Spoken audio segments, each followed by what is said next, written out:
At 19, I'd found the perfect subject while cashing a check one day. His name was Ryan, a banker at Wells Fargo. He wore glasses, which was my thing, and I liked his style.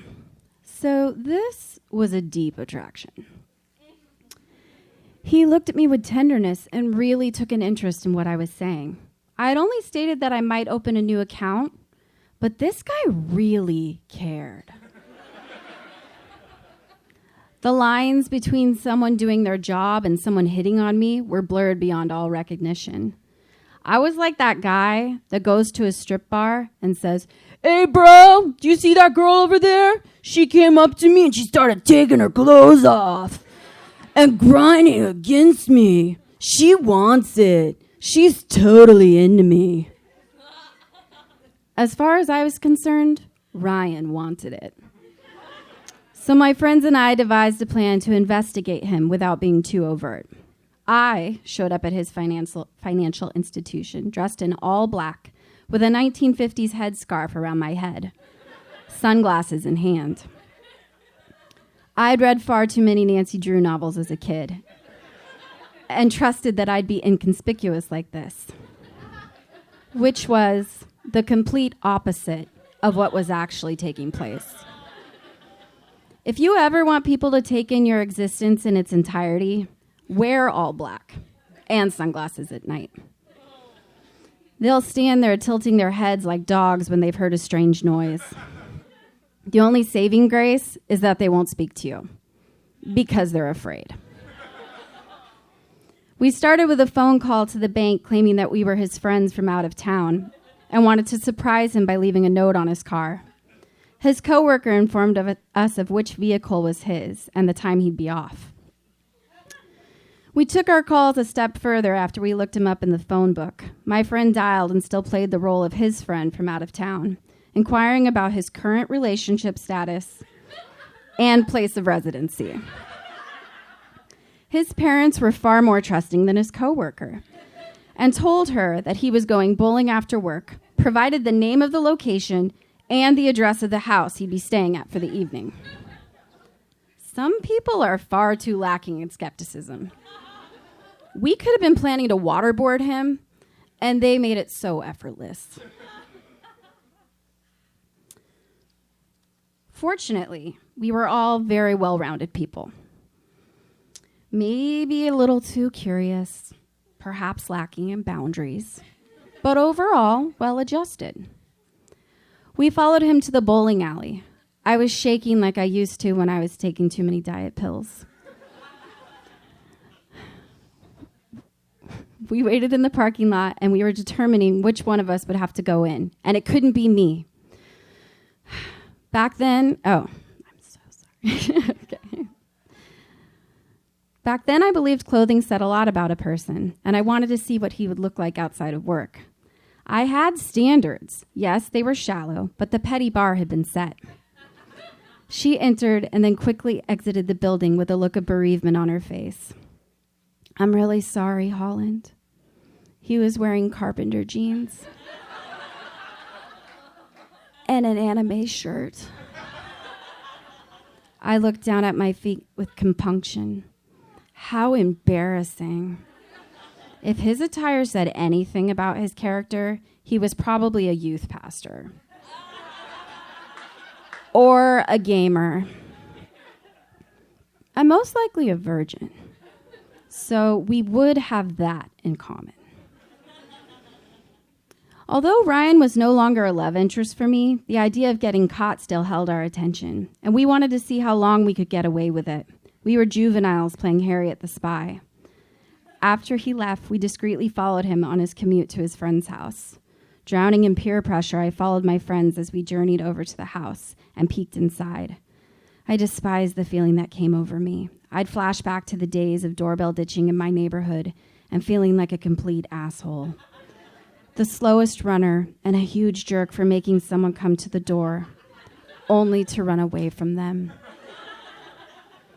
This thought distracted me from the situation at hand, but the shouting of a masculine voice brought me right back to the moment. "Who is that? What are you doing out there? I can see you." This sent us running as though we were characters from a Wes Anderson film, never caught and feeling fulfilled after completing another fruitless mission. Ultimately, I ended up banking at a different branch. This behavior wasn't new for me. I'd had a lot of practice and a track record that lacked in success. The 12-year-old me laid on my bed, eyes longingly gazing at the Herculean poster of Jonathan Taylor Thomas taped to the ceiling above me. My first love starred as the middle son of Tim the Toolman Taylor on the 90s sitcom Home Improvement.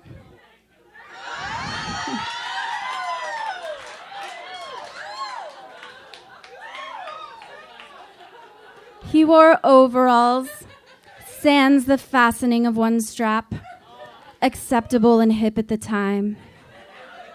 And the brawny man couldn't hold a candle to the way he looked in flannel. His voice was gravelly and stuck in that awkward vocal purgatory between prepubescent and adolescent. His face frequently graced the pages of most teen magazines, which I inevitably spent all of my allowance on, no matter how many times I'd read the trite articles about his favorite color or what he noticed about a girl. Our initials were ink stains on my trapper keeper. H&H plus JTT equals LOVE.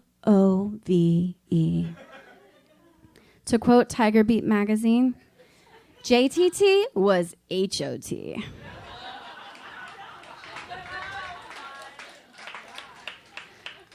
I suppose there should have been an intervention at that point, but aside from my chemically imbalanced obsession, I was a good kid. I didn't do drugs, and I'd never even kissed a boy. My adolescence mostly consisted of only being asked to slow dance when a boy had lost a bet. It was safe for me to like a celebrity. JTT didn't sit behind me in class and circle no on my "Do you like me" notes. The delusion that this child star would choose to be with me above all the other girls remedied my low self-esteem. When I purchased my final teen magazine, I struck gold.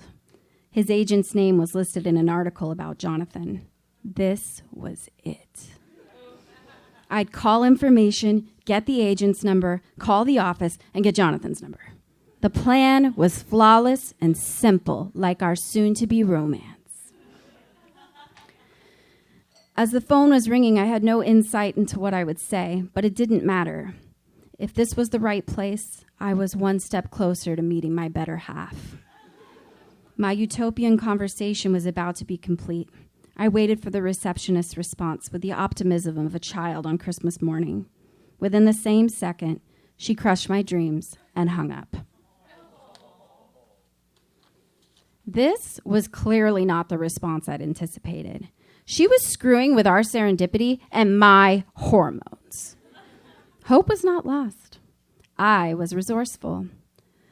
Shortly after the telephone incident, I was watching a morning talk show with my mom and learned about a promising foundation called Make-A-Wish.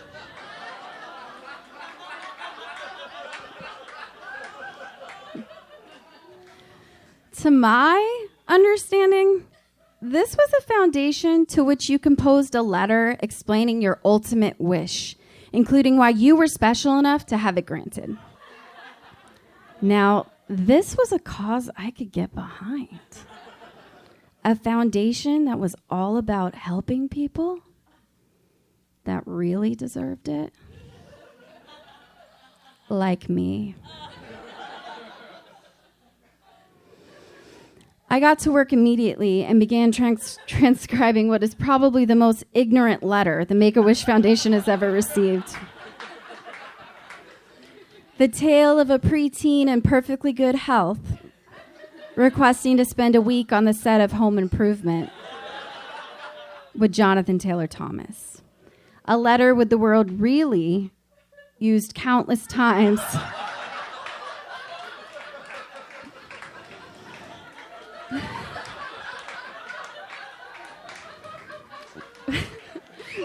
When describing how worthy of this wish granting I actually was.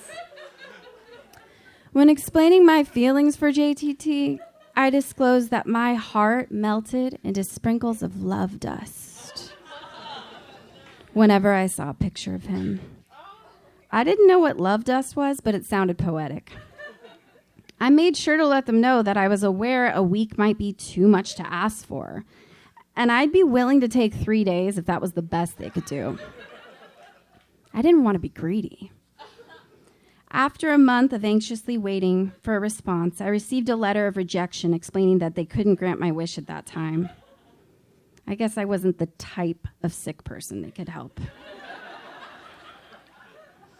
It was too complicated to be involved with someone famous. The fact that I'd written to a foundation that was based on granting the wishes of people diagnosed with a terminal illness didn't occur to me until I was significantly older. I'd like to think that there's some sort of statute of limitations on embarrassment, but I've yet to reach that milestone. I'm still holding on to that love dust line, though, because someday it's bound to work. Holland Noel Hauser.